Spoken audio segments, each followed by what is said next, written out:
네, 계속해서 증시 인사이트 이어가겠습니다. 저희가 이제 연말이 다가오면서 새 유망 섹터를 찾는 그런 시간을 계속 마련 중인데요. 오늘은 통신장비 업종에 대해서 살펴보려고 합니다. 신한투자증권 고영민 연구원 함께합니다. 어서 오십시오. 안녕하세요.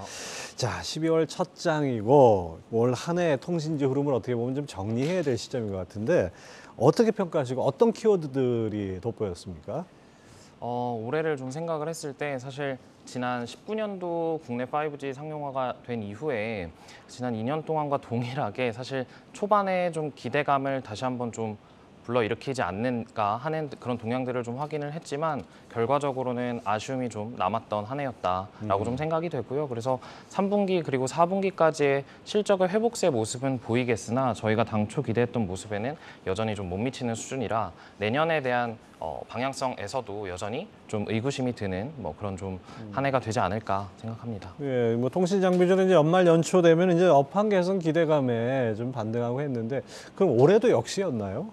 네, 최근에 한 지난 2주 전부터 이제 다시 한번 좀 랠리가 나오고 있는데 항상 이제 말씀 주신 것처럼 매년 연말이 되면 어찌 보면 업황과는 조금 별개로 주식 측면에서의 그런 바닥 논리가 좀 작용을 하는 것 같습니다. 그래서 올해 5G가 이만큼 안 좋았는데 과연 내년엔 이거보다는 좋아지지 않을까라는 그 기대감이 지금의 좀 반등의 가장 큰 이유가 되지 않을까 생각합니다.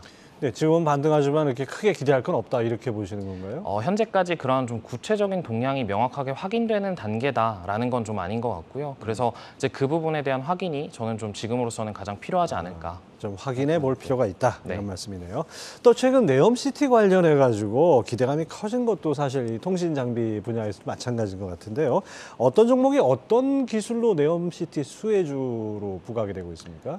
사실 이제 네옴시티에 대해서 좀 구체적으로 생각을 해보면 여러 가지 기술들이 좀 집대성한 스마트 시티의 완성판이 되지 않을까라는 예. 예상이 좀 되고 있어요. 그렇죠. 이제 그렇게 봤을 때 결국은 저희가 원래 5G에 대해서 기대했던 건 4차 산업혁명의 산물이다라는 표현을 썼었고요. 그 말인즉슨 모든 그 초연결, 초저지연, 초연결성, 초고속 이 세 가지의 특징이 좀 접목된 그런 좀 기술의 구현을 얘기하는 거고요. 그렇게 보면 지금은 아직은 좀 미미하지만 28GHz라던가 향후 B2B 영역에서 쓰이게 될 5G의 그 가장 좀 하이 스펙에 대한 좀 부분이 스마트 시티에서 좀 보여지지 않을까 생각을 하는 거고요. 그렇게 되면 아마 국내 입장에서는 삼성전자의 수주가 성공이 된다라고 했을 때 관련 벤더들의 좀 수혜가 예상을 해볼 수 있지 않을까 생각하는 거고요. 초고속, 초연결, 초저지연 이 기술이라는 건 뭐 그야말로 신기술의 아주 경연장이 될 가능성이 높다고 봐야겠네요. 자, 하지만 앞으로 기대감을 갖기에는 지난 3년간 통신장비 업종의 실적이 뒷받침되지 못한 것 같은 느낌이 드는데요. 내년에도 이제 좀 보수적인 전망을 가지시는 분들이 많은 것 같은데 어떻게 보십니까?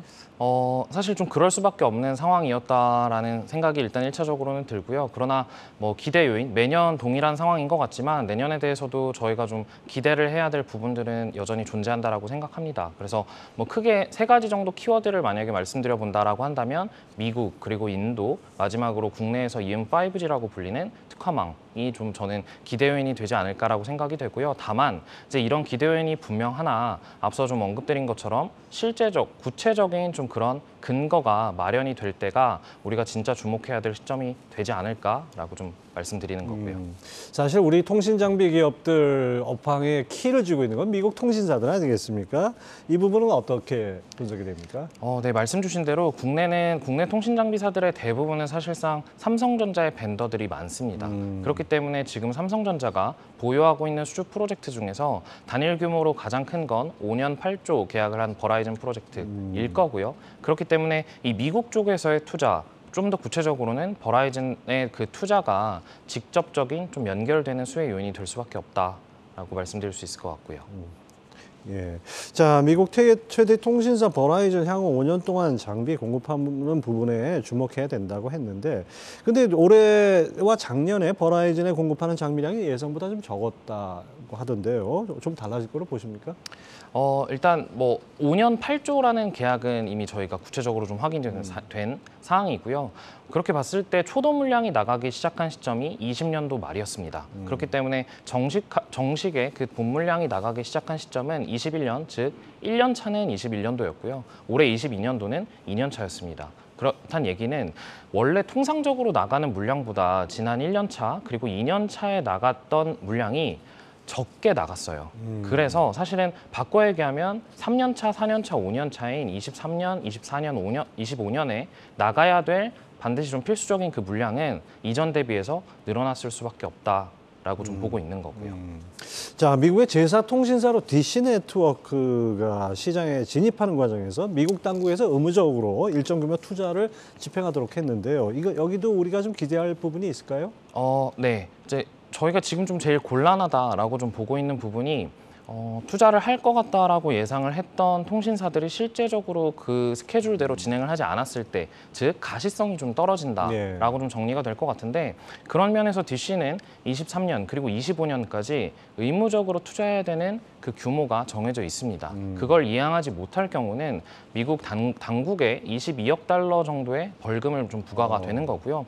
그 금액 큰 액수죠. 이제 그러다 보니까 저희가 그런 가시성 측면에서는 DC가 좀 분명히 기대되는 요인이고, 특히나 좀 얼마 전에 다들 확인하셨겠지만 삼성전자가 1조 원 규모의 DC양 수주에 성공을 했습니다. 그렇기 때문에 이 가시성이 높은 그 투자처인 만큼 이 부분이 앞으로 국내 통신 장비사들에게도 분명한 좀 수혜 요인으로 기대해 볼 수 있는 거고요. 우리나라 이 삼성전자를 비롯한 통신 장비 회사들의 경쟁사라 그럴까요? 글로벌하게 어떤 데들이 있습니까? 예전에 무슨 에릭슨이나 노키아, 모토로라 많았었는데 네. 요즘 많이 정리가 됐죠.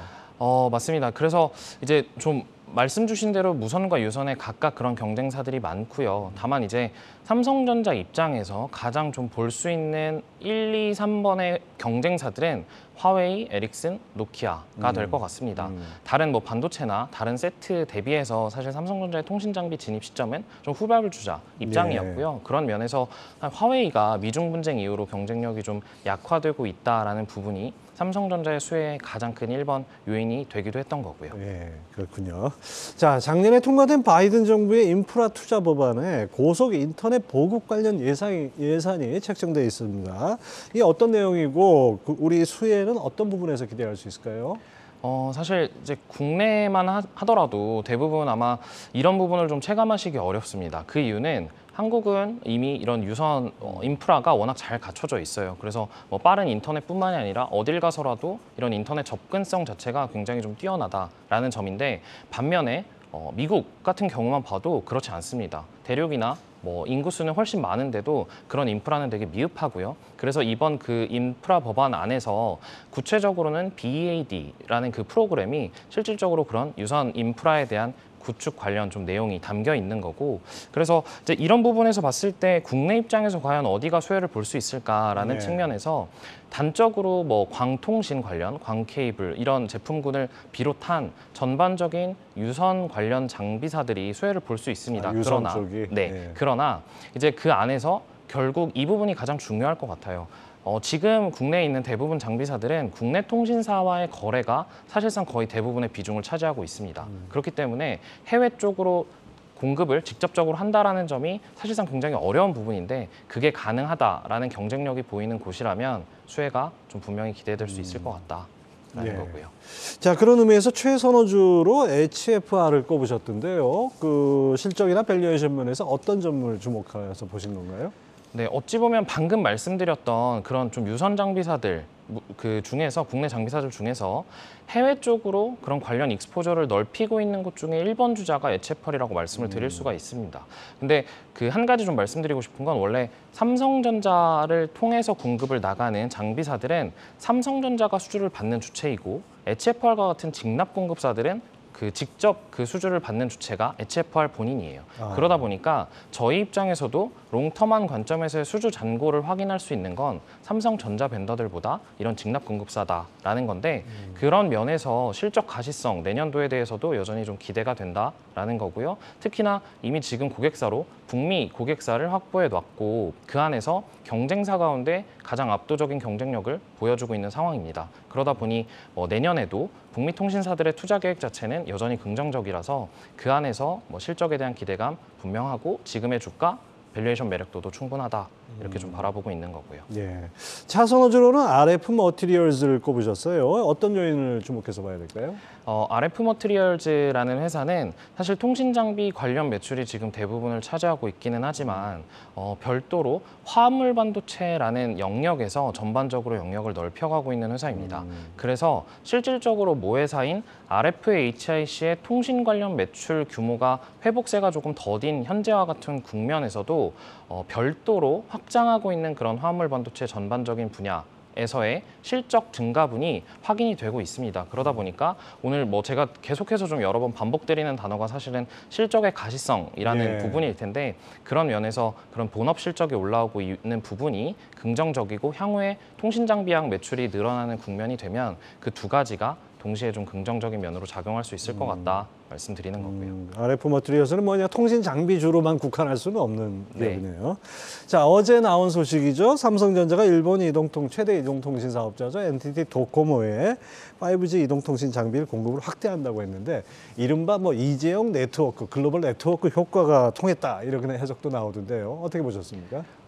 일단 그 말씀 주신 네트워크 효과가 있었을까 없었을까? 당연히 존재했을 거라고 좀 생각이 됩니다. 그래서 이 부분이 좀 긍정적으로 작용할 수 있을 것 같고 그리고 두 번째로는 일본의 NTT 도코모라는 그 사업자의 지위를 생각했을 때 일본 안에서 1위 사업자이거든요. 그렇기 때문에 이쪽으로 수주가 늘어나고 있다라는 부분은 분명히 긍정적인 요인입니다. 다만 이제 저의 입장, 국내 통신 장비사의 입장에서 봤을 때는 이 부분에 대한 준비가 이미 21년도부터 있어 왔습니다. 그렇기 때문에 실질적으로 이 NTT 도코모 향으로 나가는 장비 공급이 언제부터 시작될 것이며 그 관련 기대 매출이 얼마일까를 확인하는 게 지금으로서 단기로는 조금 더 중요해 보인다라고 좀 말씀을 드릴 수 있습니다. NTT 도코모 말고 다른 나라, 다른 통신 사업자 중에 이렇게 크게 나갈 수 있는 데들이 있을까요?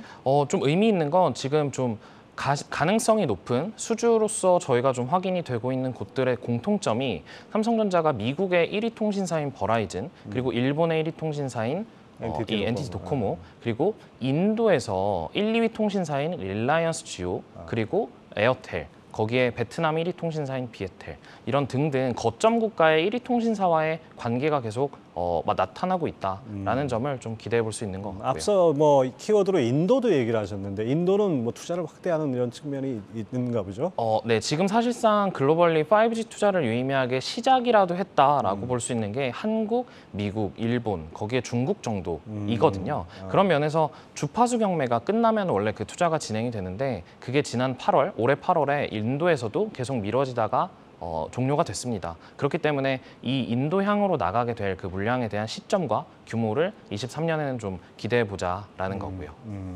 자, 내년은 조금 좀 달라질 여지도 좀 있어 보입니다. 내년에 통신 장비 업종 투자 전략 어떻게 세우면 될지 좀 분야별로 좀 쪼개서 말씀을 해주시죠. 내년도를 봤을 때도 여전히 저는 좀 제일 중요한 건 그런 구체적인 근거를 확인하자라고 좀 말씀을 드려요. 그 이유는 과거 지난 3년 동안 봤을 때 5G 투자, 이 통신 장비 쪽에 대한 주식들의 특징은 사실 주가 결정 팩터가 대부분 기대감이었다라는 점이었을 것 같고요. 근데 그게 최근에 들어오면서 계속해서 실질적으로 실적으로 확인이 되지 않는 과정에서 의구심이 늘어났기 때문에 결국은 실적 측면에서 접근이 제일 중요하다라는 거고요. 그런 의미에서 앞서 오늘 언급드렸던 그런 세 가지 미국, 인도, 그리고 국내 특화망 이런 부분들이 내년도에 대한 기대 요인이라 기대해 볼 수 있다는 거 분명하지만 이 부분을 확인하고 움직이는 것 자체가 지금으로서는 좀 중요해 보인다는 거고요. 그런 의미에서 저는 내년도 기대감을 가지되 성급한 투자보다는 이번 연말 12월 말부터 그리고 내년도 3월까지 확인될 바텀업 관점에서의 각 기업들에게 확인되는 그런 구체적인 동향을 확인하고